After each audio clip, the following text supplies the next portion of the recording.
Hi, welcome to HardReset.Info channel, dear viewers. In front of me Alcatel 1SE Lite, and I'm gonna show you how to clean USB charging port on this device. To do it, firstly you need to remember the one rule: never use metal objects to clean the connector so as not to damage your USB charging port. I suggest to use an old toothbrush which you no longer use. As you can see, there is something in my charging port that prevents the charging cable from going all the way into the connector, and now we are going to try to clear it.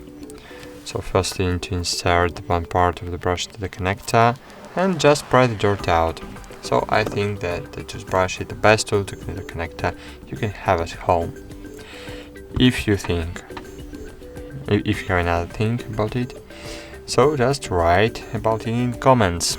Thanks for watching, like this video, subscribe to our channel, and bye. See you.